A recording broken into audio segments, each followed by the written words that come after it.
sebenarnya pesan buat masyarakat Kota Serang. Sebenarnya masyarakat Kota Serang ini beruntung dengan majunya 3 orang wartawan menjadi caleg. Kalau kami jadi, itu masyarakat Serang itu diuntungkan. Kalau kami nggak jadi, kami tidak rugi. Yang rugi itu masyarakat Kota Serang.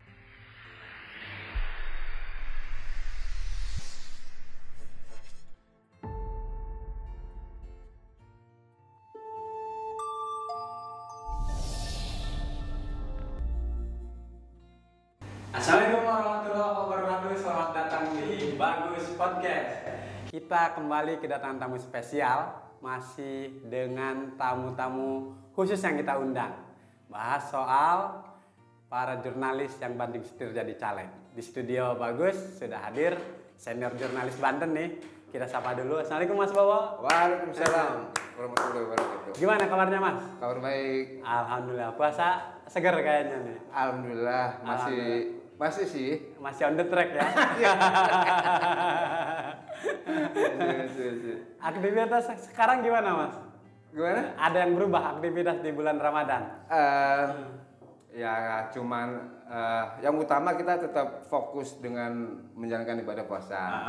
Tapi fokus yang lain kita harus memikirkan soal pencalekan. Karena semua orang saat ini kan lagi menunggu DCS nih, daftar calon sementara, sehingga kita sambil beribadah ya sambil menunggu DCS itu muncul. Tapi rutinitas antar anak sekolah di bulan Ramadan ini nggak ada yang terganggu ya? Tidak ada. Cuman jadwalnya yang agak geser. Tadinya anak sekolah masih jam 7, sekarang 7.30. Cuman itu pulangnya 9.30. Tahu kan gua kan? Berarti itu kan jemput anak berarti. Sayang anak banget nih. Oke, Mas. Ini kalau bicara soal para jurnalis yang banting setir, Saprol ingin tanya Mas Bowo dulu, aktivitas di Metro TV-nya masih ya? Masih. Artinya dan nggak akan gue lepas loh sampai gua daftar, sampai DP daftar calon tetap aja nggak gue lepas. Dan itu boleh? Luar biasa.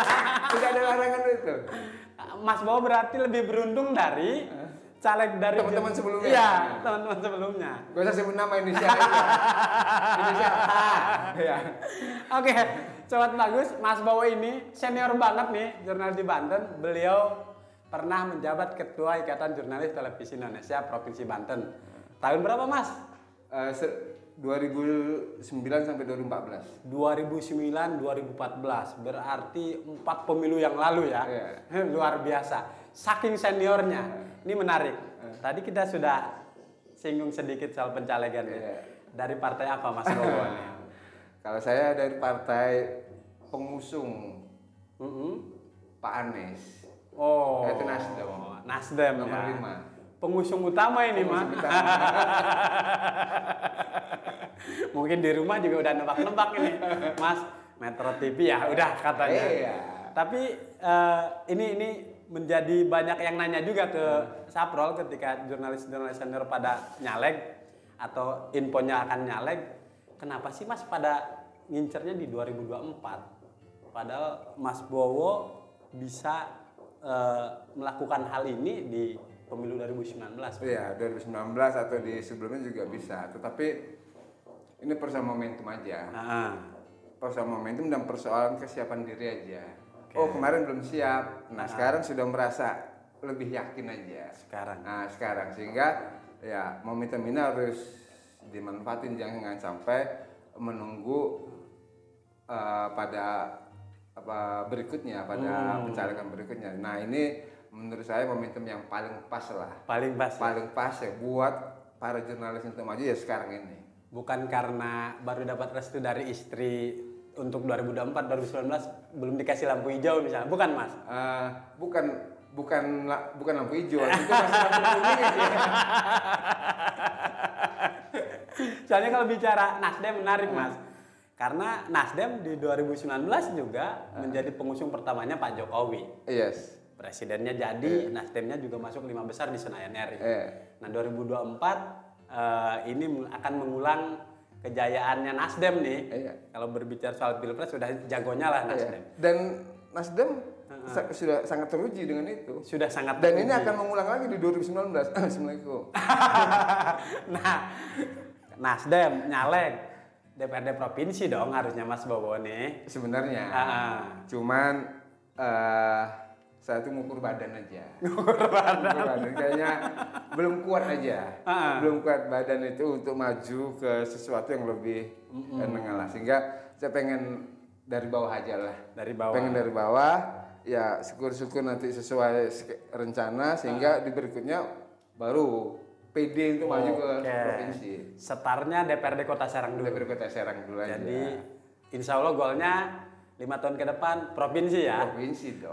Kenapa Saprol tanya ini? Kalau DPRD Kota Serang, nanti wartawan Kota Serang yang ngopi dengan Mas Bowo. Wartawan provinsi agak repot nanti mampirnya. Tapi nggak apa-apa. Tapi bebas kok. Kita bisa kunjungan kerja nanti ke sana. Wartawan provinsi. Dan tidak ada batasan kok. Tidak ada batasan. Tidak ada batasan. Kemudian apakah saya menjadi DPRD Kota Serang wartawan provinsi nggak boleh berkunjung kan? Nggak juga. Nah, ini enaknya. Kalau jadi caleg enak banget kan. Nanti kita tagih janjinya. Nah, Mas Bowo ini menarik. Nasdem, DPRD Kota Serang, Anies. Ini orang membacanya wartawan di Nasdem. Wah, ini langsung dilantik ini. Lalu apa yang bagi Mas Bowo gua harus nyalek nih 2024? Apa yang ingin dirubah atau di Kota Serang sebenarnya? Enggak segampang itu juga, Bro. Benar bahwa Nasdem aneh ini lantik. Enggak semudah itu. Enggak semudah, makanya ternyata di luar sana ada banyak orang yang meragukan bahwa wartawan yang maju dalam pencalekan ini bisa memenangkan pencalekan. Banyak orang meragukan sehingga nggak ada garansi. Tidak ada garansi sehingga kita juga wajib bertanya juga apa alasan dia juga meragukan wartawan. Tapi kalau saya boleh menilai, ini mungkin dia berkata begitu karena faktor materi kali. Oke, karena wartawan itu materinya minim, maka ini kan sebenarnya pencalekan ini tidak bisa dinilai dari modal materi saja. Kan ada banyak instrumen yang lain. Kan misalkan ada modal sosial yang juga tidak kalah penting gitu loh dari modal materi. Juga ada instrumen yang lainnya, ada jaringan. Ini juga gak kalah penting juga. Kalau dirupiahkan, jangan-jangan ini lebih besar daripada gitu loh. Sehingga lu jangan mentang-mentang wartawan punya duit lu terus beranggapan kami akan gak bisa menang. Tapi nanti faktanya Mas, wartawan nggak ada yang laporan harta kekayaan masalahnya Mas. Ya kan nanti ya. LHP itu kan nanti setelah dia menjadi dilantik baru sebelum itu sudah diminta setelah DCT ya. Iya, kalau sekarang kan memang belum.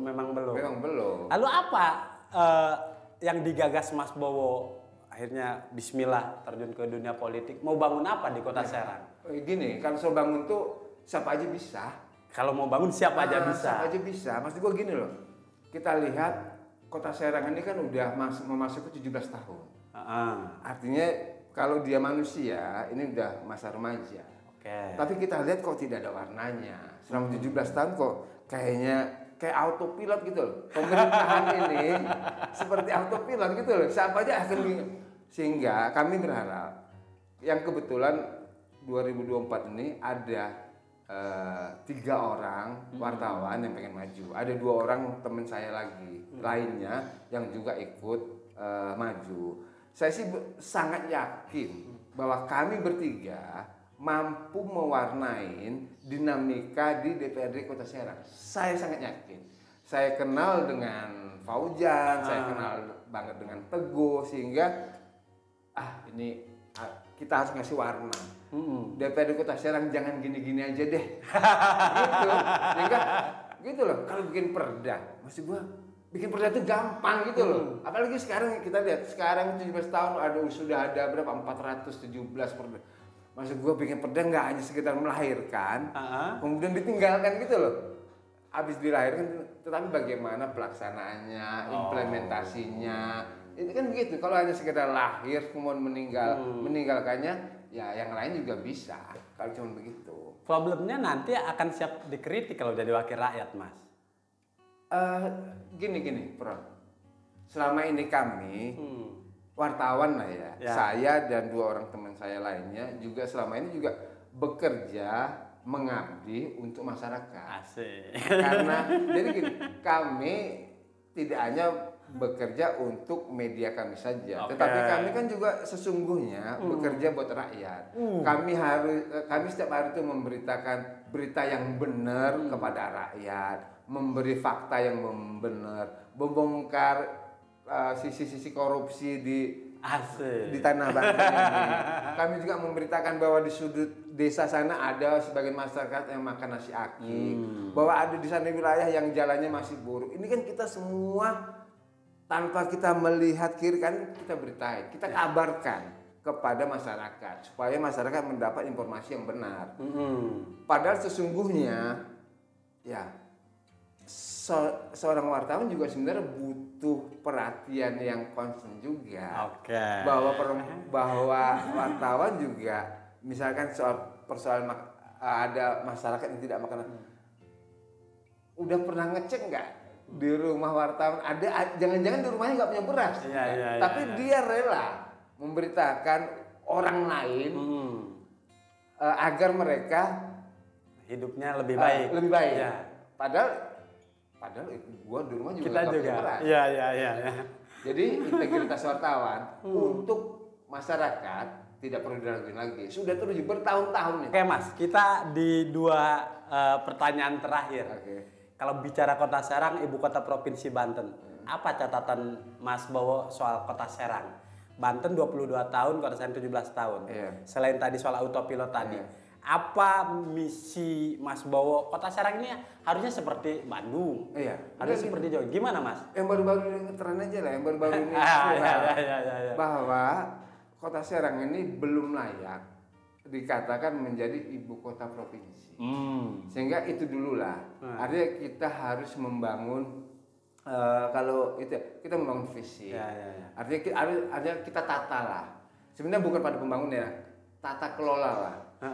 Tata kelola Kota Serang. Jadi bagaimana agar terlihat meskipun kota ini kecil agar terlihat terapi, tidak harus gedung-gedung tinggi lah. Menarik Mas Bowo. Kalau Mas Bowo setuju dengan opini soal Kota Serang belum layak jadi ibu kota provinsi. Nanti ibu kota kami layaknya setelah kami duduk. Subhanallah. Jadi setelah saya dan 2 teman saya wartawan lainnya duduk, akan kami layakkan ibu kota provinsi Serang menjadi layak. Oke, berarti Kota Serang harus bersyukur banyak wartawan-wartawan berintegritas yang siap maju di pemilu 2024. Ya, sebenarnya satu lagi. Ini sebenarnya pesan buat masyarakat Kota Serang. Sebenarnya masyarakat Kota Serang ini beruntung dengan majunya 3 orang wartawan menjadi caleg. Kalau kami jadi, itu masyarakat Serang itu diuntungkan. Kalau kami nggak jadi, kami tidak rugi. Yang rugi itu masyarakat Kota Serang. Karena ada orang-orang berintegritas, tetapi yang layak, tetapi tidak mampu duduk karena ada beberapa faktor gitu loh. Sehingga masyarakat Kota Serang ya mau tidak mau harus nyoblos kami. Oke, mantap. Jadi Sobat Bagus, kita ketemu kata kuncinya bahwa Kota Serang akan beruntung karena ada 3 jurnalis bahkan lebih yang siap menjadi wakil rakyat di Kota Serang. Tentu kita doakan dan tentu akan kita pantau terus pergerakan para jurnalis yang jadi caleg. Dan karena ini sudah di penghujung, kita beri kesempatan Mas Bowo untuk mengucapkan selamat buka puasa untuk warga Kota Serang. Selamat sore Kota Serang, selamat menjalankan ibadah puasa dan selamat berbuka puasa. Semoga ibadahnya menjadi berkah selalu. Oke, terima kasih Mas Bowo. Terima kasih sudah ngabuburit bareng di Bagus Podcast. Ya, Sobat Bagus, kita sudah bincang-bincang dengan Mas Bowo. Kita akan undang lagi para jurnalis yang banding setir jadi caleg. Semoga kita sehat selalu dan jumpa lagi di podcast berikutnya. Terima kasih Mas Bowo. Assalamualaikum warahmatullahi wabarakatuh.